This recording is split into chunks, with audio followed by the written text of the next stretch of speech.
Me llamo Penélope, tengo 46 años y soy infeliz sin ninguna tragedia. Lo tengo todo, un trabajo estable, un piso propio, un marido al que conozco mejor que a mí misma, y, al mismo tiempo, no tengo nada, porque día tras día vivo como si pulsara el mismo botón una y otra vez. Me despierto, baño, café, trabajo, cena, cama, repetir. Soy contadora en una pequeña empresa de logística. Me gusta el orden. Me gusta cuando los números cuadran, cuando Excel no da errores. Eso me calma, pero hace ya mucho que la calma dejó de darme alivio. Solo congela. Mi marido, Antonio, es una buena persona, de verdad, tranquilo, callado, entiende cuando estoy cansada, no hace preguntas de más, no exige nada. Casi no discutimos, no peleamos, no gritamos, no rompemos cosas. Somos dos personas que aprendieron a coexistir sin fricción, como dos piezas de mobiliario en una oficina perfecta, una al lado de la otra, sin necesidad de interactuar. Y ahí está todo el problema, porque nos hemos convertido en costumbre el uno para el otro, como un cepillo de dientes o el mando de la televisión. Sabes dónde están, y solo te molesta cuando desaparecen. Antonio no es cruel, solo, está cansado, igual que yo. Los dos llevamos tanto tiempo viviendo en esta estabilidad que dejamos de notar cómo poco a poco desaparecíamos de nuestras propias vidas, como si alguien apagara cada día una luz en la habitación y de pronto ya estamos sentados, en penumbra, como si así hubiera sido siempre. Recuerdo que alguna vez nos reíamos hasta llorar, hacíamos noches de películas, podíamos discutir por tonterías y luego reconciliarnos con entusiasmo, y ahora no queda nada, solo un silencio compartido, como una costumbre, cálido, acogedor y absolutamente asfixiante, como una habitación, sin corrientes de aire, sin oxígeno, sin vida. Mis amigas me envidian. Tienes todo.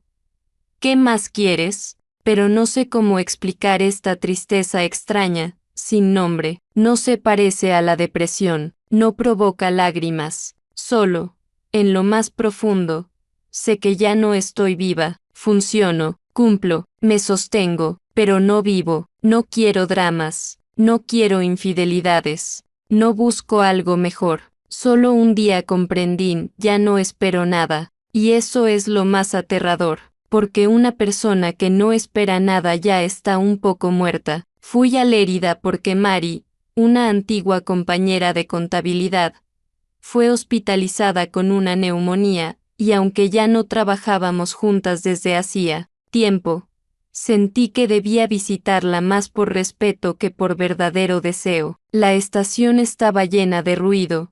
Olía a café y a metal. La gente arrastraba maletas. Hablaba por teléfono.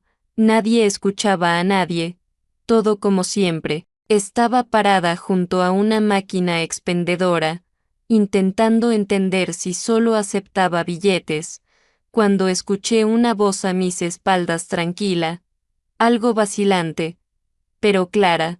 Penélope, me giré, y de pronto el pasado se desplegó entero. Ante mí, Javier, estudiamos juntos en la universidad. Se sentaba 2 filas más adelante, siempre con un lápiz tras la oreja y unas zapatillas que parecían no desgastarse nunca. No es que fuéramos íntimos, simplemente amables, conocidos que a veces compartían apuntes o salían a fumar después de clase. Y ahora, más de 20 años después, estaba frente a mí con algunas canas, pero con la misma leve inclinación de cabeza al hablar. Me dijo que trabajaba en el sector técnico, algo relacionado con revisión de equipos, automatización, detalles que no comprendí del todo, pero lo escuchaba con atención porque me gustaba cómo hablaba, sin prisas, pausado, con silencios en los que daban ganas de insertar tus propios pensamientos. Nos sentamos en una pequeña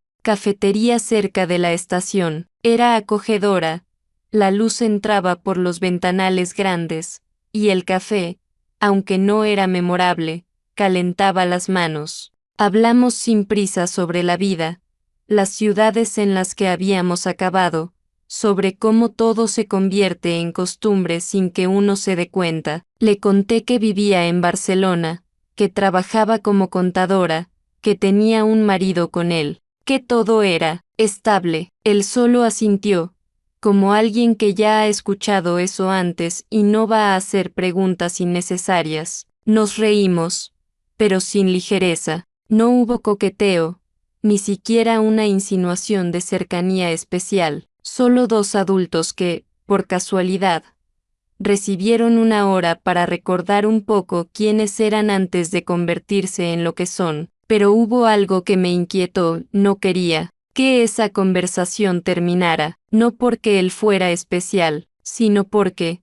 de pronto, me sentí presente completamente, sinceramente, sin máscaras. Cuando nos despedimos, no pidió mi número, solo dijo, fue un gusto. De verdad, sonreí, asentí y me fui, pero en mi mente quedó esa extraña sensación, como si alguien hubiera abierto una ventana en una habitación cerrada desde hace tiempo, y por allí entró un poco de aire. A la mañana siguiente, mientras preparaba té y pasaba el dedo por la pantalla del móvil de manera mecánica entre notificaciones bancarias y correos de tiendas online, vi un mensaje que me hizo detenerme no porque fuera algo urgente, sino porque era de Javier, y eso me pareció extraño en el modo más agradable posible. No tenía nada de exagerado, solo unas líneas simples y honestas, sin adornos. Fue inesperadamente bueno.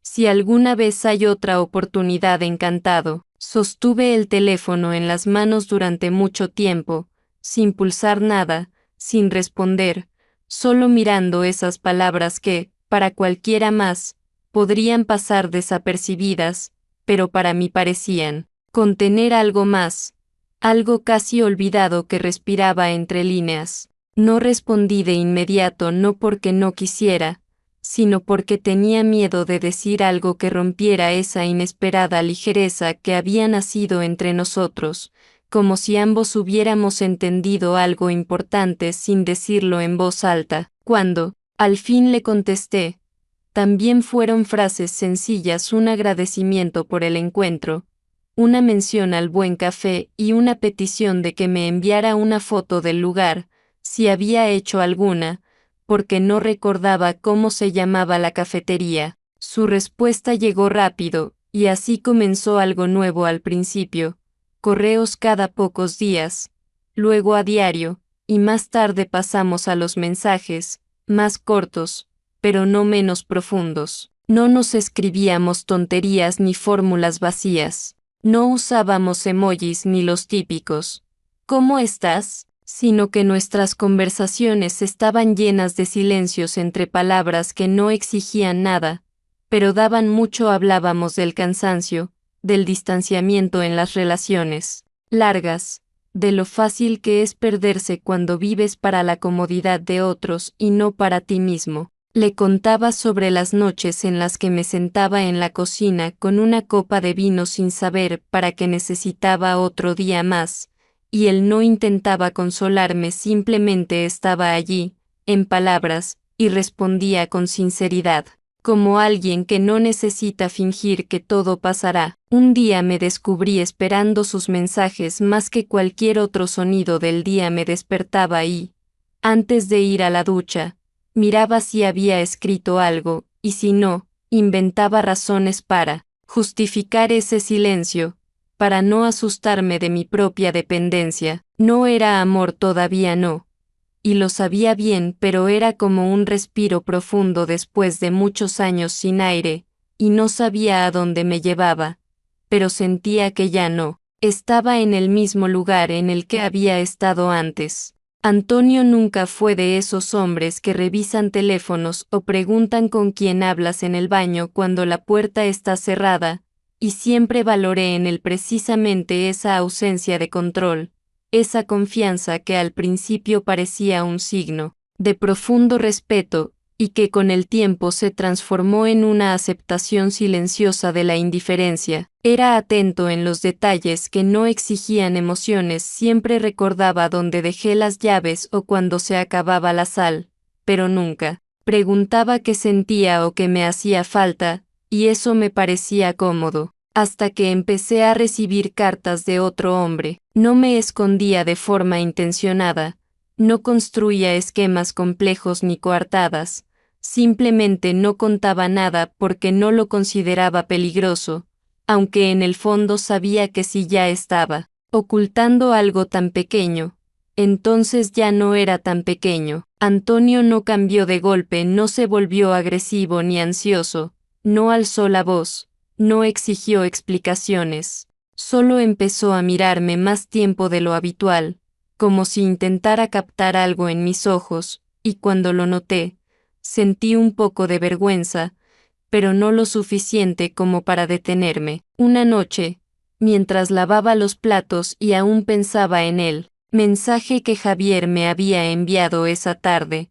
Antonio se acercó y preguntó, con la misma naturalidad con la que se pregunta por el clima, ¿en qué piensas? Y en esa frase simple había algo que me hizo sentir como si me hubieran descubierto en una casa ajena. Aunque estaba de pie en mi propia cocina, respondí sin emoción, como se responde cuando no se quiere dar explicaciones, en nada, y aparté la mirada porque no podía sostener la suya, en la que no había ni ira ni tristeza, solo una sospecha que poco a poco se volvía certeza. No hubo pelea entre nosotros, ni una gran conversación, ni una taza rota, solo un silencio, que cambió la temperatura de la habitación, como un calefactor que de repente empieza a enfriar. Todas nuestras costumbres, el café matutino, el intercambio de periódicos los fines de semana, las breves charlas sobre el trabajo seguían allí, pero yo sentía que Antonio ya no me miraba a mí, sino a través de mí, como intentando ver esa parte de mí que se estaba alejando, y yo no hacía nada por regresar. No se trataba de una traición, todavía no, porque no había habido intimidad física, ni abrazos, ni insinuaciones, pero ya no estaba por completo en nuestro matrimonio. Ya dejaba una parte de mí en las líneas de esos mensajes, en esa ternura que nacía entre palabras, y Antonio, aunque no comprendía los detalles, percibía el cambio. No habló de ello directamente, solo empezó a estar más cerca, a entrar en la cocina sin motivo, a sentarse junto a mí cuando leía, y esos momentos no eran reconfortantes, sino pesados, porque sabía que él intentaba atraparme antes de que desapareciera por completo. Javier escribió que estaría en Barcelona por un día y, aunque su mensaje era breve, no había en él presión alguna, solo una simple constatación: si tienes tiempo podemos tomar un café, almorzar, como prefieras, y leí esas palabras en el tranvía, mientras iba tarde a una reunión y con la cabeza llena de pendientes por resolver antes del mediodía. Pero esas pocas líneas me sacaron de pronto del piloto automático del día e hicieron que el corazón cometiera algo parecido a un error de ritmo. No inventé excusas complicadas.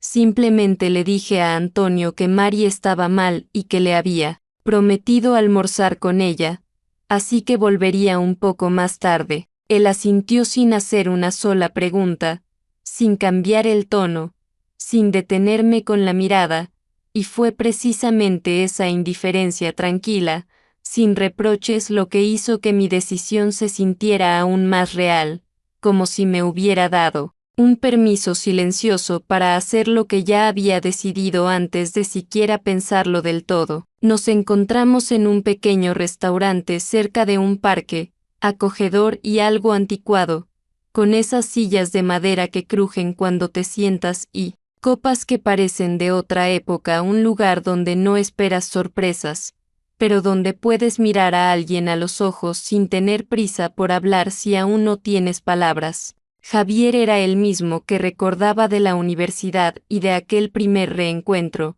centrado, atento, pero sin esa tensión que suele haber cuando la gente se ve por segunda vez tras muchos años. Al contrario, en él había una especie de sencillez interna que me permitía no justificarme, no adornar, no esconder que estaba algo nerviosa. Hablamos como la vez anterior, sin prisa, sin falsedad, sin tratar de impresionar ni de provocar, solo dos adultos que se encontraron en un momento que no les pertenecía y decidieron no huir. Y aunque todas las palabras eran neutras, yo notaba cómo respondía a cada uno de sus gestos, de sus preguntas, no con el cuerpo, ni con la mirada, sino con una parte interna de mí que llevaba mucho tiempo callada, pero que ahora parecía haber despertado y empezaba a escuchar. Él no insinuó nada, no me halagó, no adoptó la postura de escúchame,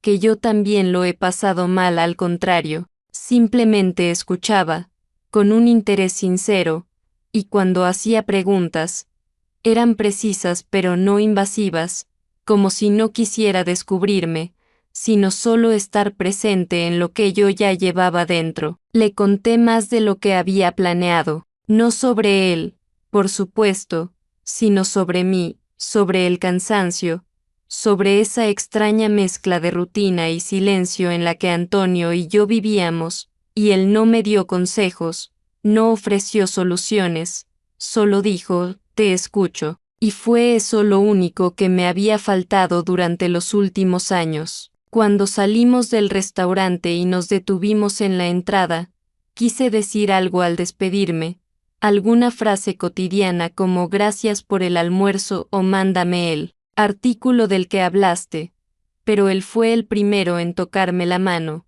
muy suavemente, despacio, como si quisiera asegurarse de que sería bien recibido, y yo no me aparté, no me incomodé. No solté una risa nerviosa como defensa, simplemente dejé que ese momento existiera. No fue largo, ni íntimo, ni romántico en el sentido clásico, pero esa breve caricia fue más real que todo lo que había vivido en casa últimamente, y justamente por eso me dio miedo. Pasaron algunas semanas después de aquel almuerzo, y Javier y yo ya no nos escribíamos a diario como antes, aunque cada uno de sus mensajes seguía llegando a mi teléfono como si fuese un fragmento de otra vida, una en la que no tenía que ser fuerte, tranquila, predecible. Cuando volvió a escribir, esta vez mencionando de pasada que estaría en Barcelona por una breve reunión técnica, no me propuso vernos directamente, solo lo dijo como un hecho sin peso, y sentí que precisamente en ese tono, despreocupado, sin presión, estaba la clave de por qué realmente quería verlo. No busqué excusas, no armé planes, no sopesé pros y contras, simplemente acepté, como si fuera una cita cualquiera, aunque por dentro ya no había nada cualquiera, y sabía que no era solo un paseo. Nos encontramos junto a la bahía, donde el aire siempre es un poco más fresco que en la ciudad, y el agua brilla incluso cuando el cielo está cubierto. Caminamos por el malecón, hablamos de tonterías, de la cerveza que sirven caliente en ciertos países europeos, de mapas antiguos, de trenes que se retrasan no por el clima, sino por sistemas que no logran seguir el ritmo del tiempo. Su presencia, para mí, era silenciosa, no invasiva, no seductora, no cargada emocionalmente, sino de esas que dejan espacio para ser tú misma, con todas tus dudas, miedos, y esos impulsos inesperados y descontrolados que te devuelven la sensación de estar viva. Él no trataba de convencerme, no mencionaba mi matrimonio, no pedía más de lo que yo podía dar, simplemente estaba allí como si eso fuera lo importante, no tener un plan, no exigir respuestas, no cuestionar el silencio. Nos sentamos en un banco cerca del agua, con los pies colgando, respirábamos despacio, como quienes se permiten no explicar nada, y fue justo entonces, cuando ya mentalmente había decidido que esta vez no pasaría nada, que todo quedaría como estaba, ¿Qué sería solo otra conversación segura y controlada, cuando él se inclinó y me besó? No fue un beso de pasión ni de juego ligero,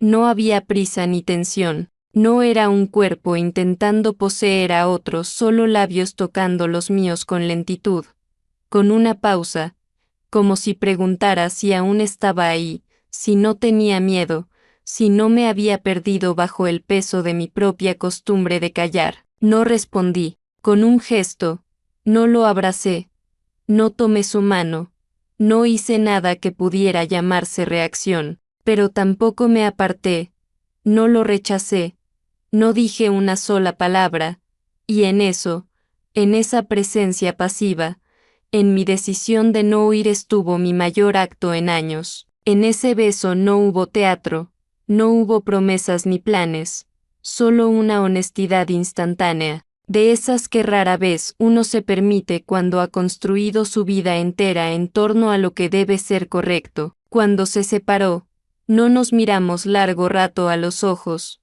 no dijimos nada, simplemente nos quedamos sentados uno al lado del otro, y sentí que mi respiración había cambiado, no era más profunda, ni más rápida, solo era mía, como no lo había sido en mucho tiempo. Durante la semana siguiente caminé por el piso, como por un escenario, donde cada uno de mis movimientos parecía ensayado al detalle, y aunque Antonio no decía nada, aunque en su comportamiento no había ni un solo gesto nuevo ni palabra sospechosa, yo sentía que mi espacio interior ya se había partido en dos, y vivir al mismo tiempo en ambas mitades no solo era difícil, era casi físicamente insoportable. No planeaba decir la verdad aquella noche, no elegí un momento conveniente ni pensé en cómo amortiguar el golpe, simplemente estaba demasiado cansada de la tensión,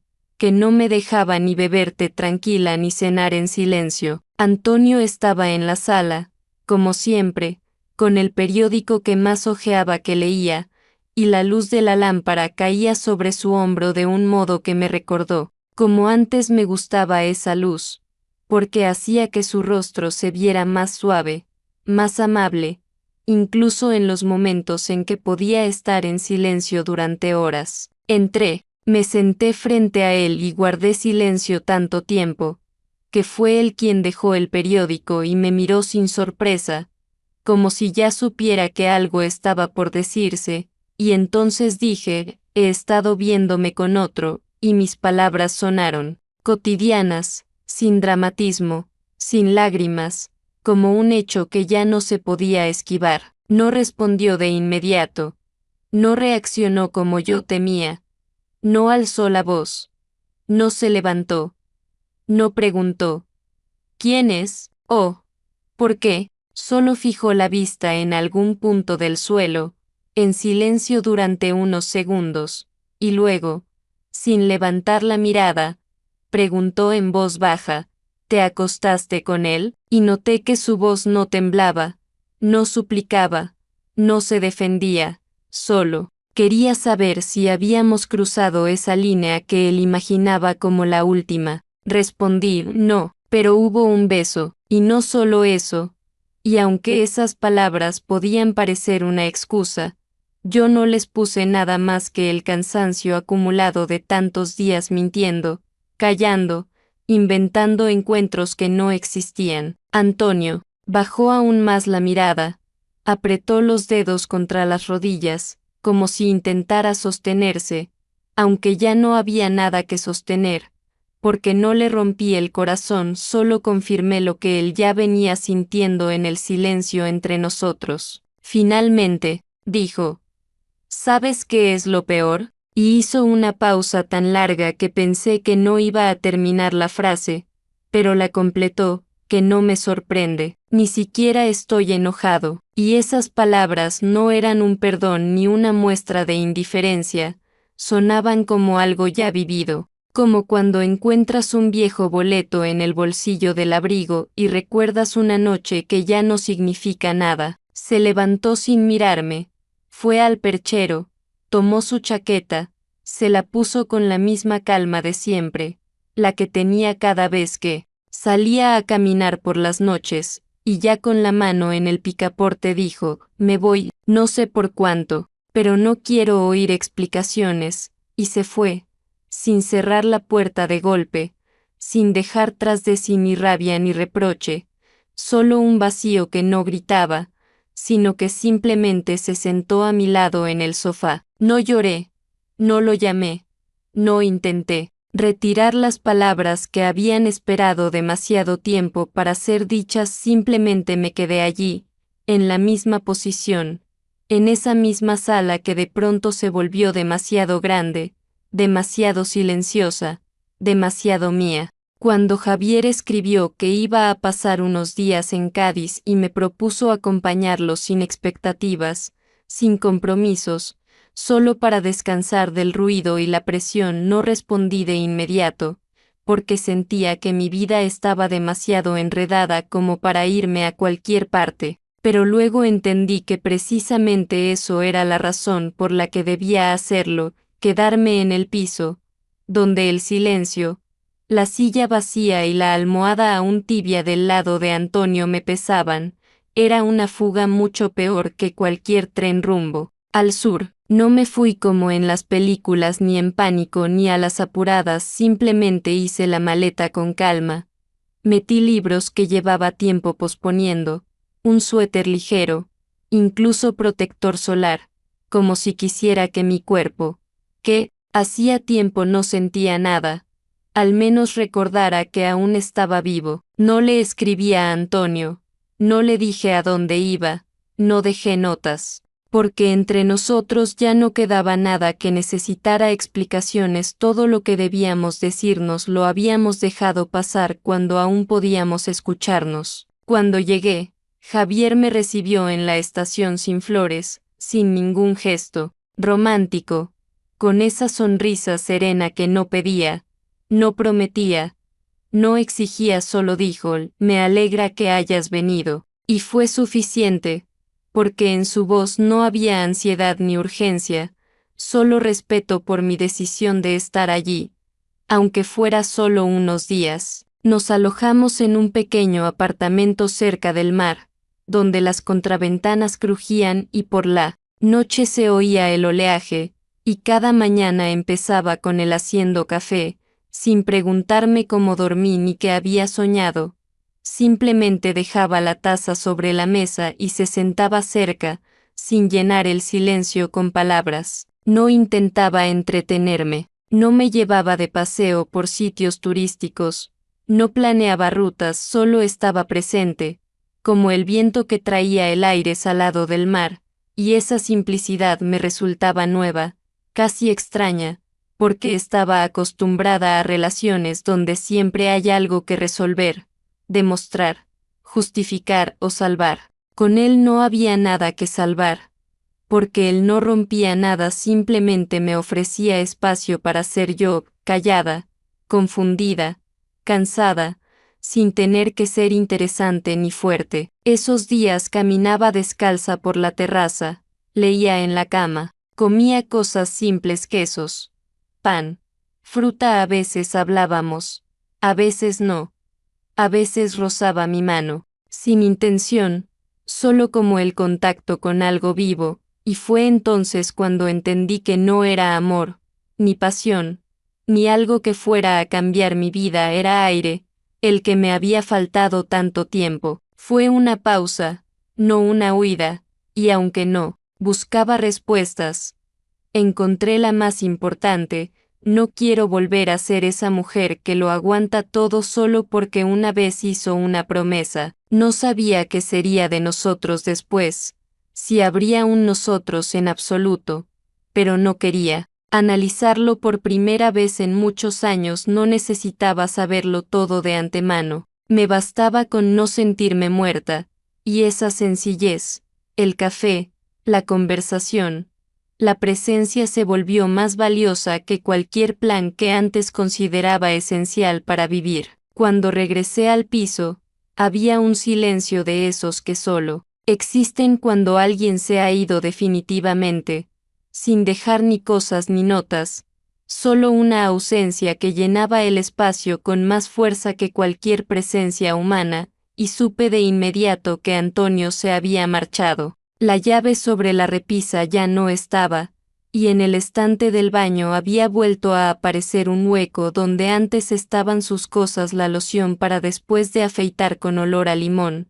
su viejo cepillo de dientes con las cerdas torcidas, el frasco de espuma de afeitar que usaba desde aquellos veranos cuando íbamos juntos al mar. No hubo escena, ni un tenemos que hablar, ni siquiera un gesto emocional de despedida. Simplemente se fue, como dijo que haría, y dejó todo en su lugar como si el día anterior solo hubiera salido a comprar pan. Esa falta total de dramatismo hizo que la pérdida se sintiera aún más aguda, porque nada se rompió con ruido, todo se desconectó tan silenciosamente que casi no noté el momento exacto en que me quedé sola, como un objeto que alguien olvidó llevarse. Durante los primeros días vagaba por las habitaciones sin rumbo, abría armarios, reorganizaba libros, ordenaba la cocina aunque nadie me lo pedía, como si quisiera demostrarme a mí misma que ese piso aún me pertenecía, que yo seguía ahí y tenía derecho a ese espacio, aunque en él ahora hubiera demasiado aire. Dormir era difícil no porque lo extrañara, sino porque se había ido la costumbre de tener a alguien al lado. Ese silencio compartido al que me había acostumbrado durante años, como a una manta suave, no por amor, sino por repetición, y ahora, al faltar, tenía que aprender a estar sola de verdad, no solo a esconder la soledad entre dos. Javier seguía escribiendo, pero ya no tan seguido como antes, y aunque nuestros mensajes seguían siendo sinceros, ahora había en ellos una pausa que antes no existía, como si ninguno de los dos ya esperara mucho, ni se apurara, ni creyera del todo que aquellas conversaciones llevaban a algo más. Y no me enojaba con él, no lo juzgaba, porque yo misma no estaba segura de querer un después. Todos esos momentos que me habían parecido tan importantes hace poco, el beso junto a la bahía, los roces de los dedos, el silencio compartido, ahora se diluían en una nueva realidad donde ya no actuaba, no fingía, no me aferraba a una forma vacía de sentido. Me despertaba cada mañana sin alarma, sin plan, sin obligaciones, y aunque eso suena a libertad, en realidad era más bien una limpieza lenta, sin prisa, sin fuegos artificiales ni decisiones grandiosas, solo un regreso a mí misma que no empezó con valentía, sino con ausencia de sonidos, de voces, de expectativas. Cocinaba para mí, escuchaba música que antes me parecía demasiado ruidosa, ordenaba armarios, abría ventanas para dejar entrar el aire, no porque faltara oxígeno, sino porque por fin podía dejar de guardar el calor para alguien más.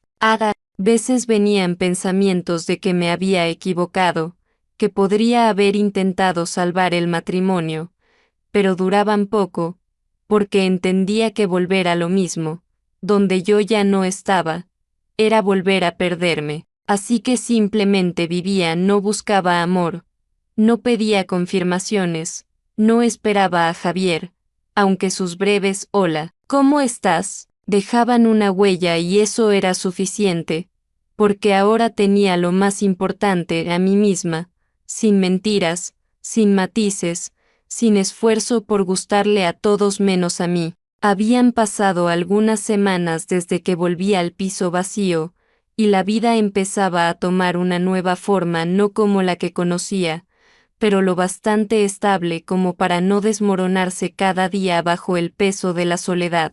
Me despertaba sin despertador, me preparaba el café en un silencio que ya no intentaba llenar con palabras, ni con la televisión ni con la radio, simplemente permitía que ese silencio fuera como era, porque fue en él donde comencé a escucharme de verdad por primera vez en muchos años. Un día, cuando regresaba del mercado con una bolsa llena de fruta, recibí un mensaje de Antonio. No era nada emocional ni sospechoso, solo ¿podemos vernos? Solo para hablar, sin reproches. Tardé en decidir si aceptar, no por miedo ni por vergüenza, sino porque no estaba segura de querer volver a un diálogo que no habíamos tenido en años, incluso viviendo bajo el mismo techo. Pero algo en su tono, neutral, contenido, me hizo responder que sí. Quedamos para tomar un café en una cafetería cerca de aquella estación de metro donde siempre se cruzaban nuestros caminos. Él llegó un poco antes,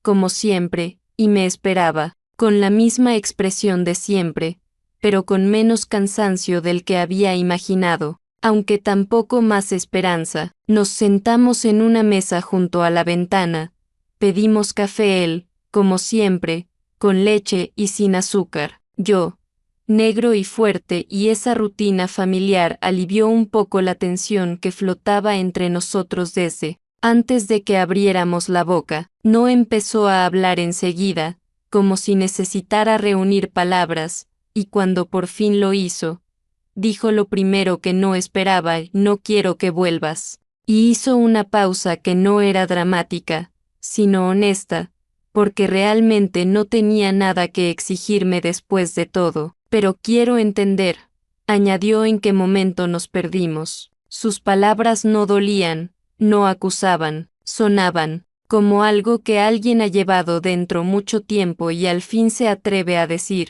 no para arreglar nada, sino para no dejarlo sin nombrar. Lo miré sin pena, sin rabia, y respondí con calma, sin esfuerzo, tal vez cuando dejamos de hacernos preguntas, y en esa frase no había reproche, solo comprensión, porque así fue. Empezamos a vivir en paralelo, cada uno en su habitación interior, bajo el mismo techo, con los mismos horarios, pero sin curiosidad por el otro. Antonio sonrió, no con sarcasmo, sino como quien recuerda algo con claridad, y asintió, sí. Y también cuando empezamos a creer que todo se puede aguantar, y esas palabras me atravesaron más que cualquier reproche, porque eso era exactamente lo que mejor habíamos aprendido a aguantar. No discutíamos, no aclarábamos, no nos peleábamos, porque cada uno pensaba que el silencio era mejor que el conflicto, pero el silencio mata tan lentamente como la traición. Terminamos el café en silencio,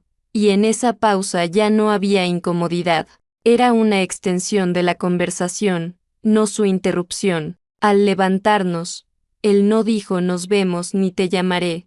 Solo me dio la mano, no muy fuerte, no muy suave, como una despedida que no necesitaba explicaciones. Y no volvimos a vernos. Pero esa conversación se quedó en mí no como un dolor, sino como una huella pequeña y precisa, un recuerdo de que a veces la honestidad entre dos personas solo llega cuando ya no queda nada que salvar. La vida después del último encuentro con Antonio no se volvió más fácil. No tomó la forma de un nuevo cuento de hadas ni de una afirmación perfecta de identidad como prometen algunos libros de autoayuda, pero sí se volvió distinta, lenta, silenciosa, honesta, sin el teatro diario en el que yo ya no actuaba, como la mujer que debía ser fuerte, estable, agradecida por todo lo que tenía. Me quedé sola no porque me dejaran, sino porque por fin renuncié a una vida en la que cada día había menos de mí, y ahora ese silencio, que antes me parecía amenazante, se convirtió en mi nuevo espacio, donde ya no tenía que ocultar nada. Despertaba sin ese grito interior, sin la sensación de que debía resistir otra jornada, responderle a alguien, calmar a alguien, o convencerme de que no estaba tan mal. Ahora mis mañanas empezaban con un ritual simple: agua con limón, una ventana abierta, unos minutos de calma, a veces un libro, a veces solo la pantalla vacía del portátil, en la que no buscaba nada específico. Solo me permitía estar en el momento, no cambiarlo, no huir de él. Aprendí a no apurarme, a no llenar cada minuto con tareas que solo sirven para distraer, porque ya no necesitaba escapar de mí misma. Javier seguía escribiendo de vez en cuando, siempre con sencillez, siempre con neutralidad, algunas palabras, a veces un hola, ¿cómo estás? Otras veces un enlace a un artículo que le parecía interesante, y yo respondía, porque no había motivo para no hacerlo. Pero ya no sentía aquella tensión de la espera, no había latido en cada mensaje, porque entendía que esta no era una historia de amor que transforma la vida, fue un encuentro entre dos personas que, por un instante, se ayudaron a recordarse a sí mismas, y eso era suficiente. Ya no buscaba un continuará, no inventaba escenas donde vivíamos juntos o nos reencontrábamos junto al mar, simplemente le permitía estar, en un rincón de mi espacio, como un recordatorio silencioso de que yo podía estar viva. A menudo me preguntan si soy feliz, y no sé cómo responder, porque la felicidad no es un estado que se pueda fijar con certeza, no, es un resultado que se alcanza, ni una recompensa por haber tomado buenas decisiones. Es más bien un trabajo constante para no perderse en el ruido de las expectativas ajenas. No puedo decir que soy feliz, pero sí puedo decir, con certeza, que soy yo misma, sin adornos, sin vergüenza, sin fingir. Y tal vez eso es lo que he estado buscando todo este tiempo, sin saberlo. No planeo relaciones. No me preparo para un nuevo amor. No imagino escenas emotivas de futuros reencuentros, simplemente vivo. Respiro, me cocino, voy sola al cine, compro flores en el mercado, no porque alguien deba hacerlo, sino porque me gusta el olor de las rosas frescas en mi cuarto. Aprendo a aceptar no solo el amor, sino también el silencio, ese que no oprime, no asusta, sino que abraza desde dentro, como una manta ligera al final de un día largo. Y aunque esta historia no tiene un final feliz en el sentido clásico, para mí termina con el mayor logro posible. Ya no finjo, no me traiciono, no me aferro a lo que hace tiempo quedó vacío, me he vuelto yo misma, y aunque eso no garantice la felicidad, al menos me da paz, esa que no se compra ni con estabilidad, ni con amor, ni con recuerdos compartidos, y eso me basta.